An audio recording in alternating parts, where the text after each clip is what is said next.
ये एक ही सिक्के के दो पहलू हैं। एक तरफ से देखने को लगता है कि अरे ये तो पेज की स्टोरी है, और दूसरे पहलू से देखने पे लगता है कि ये शायद हर उस इंसान की कहानी है जिसे शायद इस भाग दौड़ की दुनिया में अपने दिल के एहसास को सुनने का मौका नहीं मिला, या शायद कुछ ऐसा हुआ ही नहीं, उसे इतना वक्त ही नहीं मिला कि वो एहसास सुन पाए। तो हुआ कुछ ऐसे था कि मैं लिखा करती थी और लिखने वाला लिखना नहीं हो, वो होता है ना, तुम लिखते हो क्योंकि तुम्हारा दिमाग बहुत शोर करता है, और तुम लिखते हो उसे चुप करवाने के लिए कि बस तुम एकदम चुप, कुछ नहीं बोलोगे तुम, बस वैसा वाला लिखती थी। और हुआ कुछ ऐसे कि हमारी ज़िंदगी में एक बहुत खूबसूरत सी दोस्त आई। बातों बातों में ये बात निकली कि अरे हम लिखते हैं, तो उसने हमसे कहा कि अरे आप लिखते हो तो कुछ सुनाओ। तो बस हमने सुना दिया, मन में रखी उन बातों को उसे बता दिया।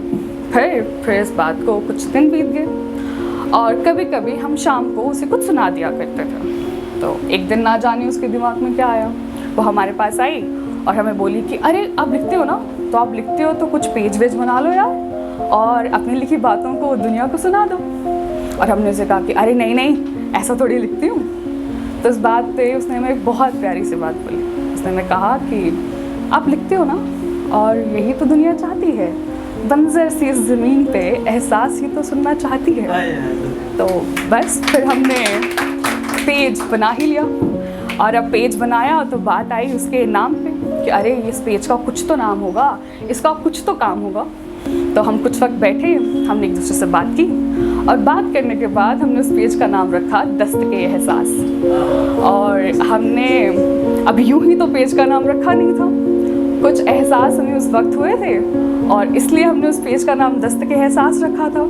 तो ये हमने उसी एहसास पे लिखा था कि दस्तक-ए-एहसास उन लोगों के लिए जिनके जज्बात अक्सर उनकी रूह की खामोशी पे दस्तक दिया करते हैं वो मौका खुद से रूबरू होने का, हमें, तुम्हें और हम सबको मिलवाया करते हैं वो हमें अपने आप से, जो अक्सर इस दुनिया के शोरोगुल में कहीं दब सा जाता है। फिर दस्तक-ए-एहसास होता है जज्बातों का, इंसानों का, एहसासों का, और वो ले आते हैं हमें इस दुनिया में जज्बातों की, एहसासों की, जहाँ हम हैं, हमारे दिल में छुपे वो जज्बात हैं और कहीं हमारी रूह तक जाने वाले वो एहसास हैं। मानो जैसे हर एहसास की दस्तक हमारे दिल के दरवाजे पर खड़ी हमसे ये कहती हो कि सुनो मुझे अंदर आने दो।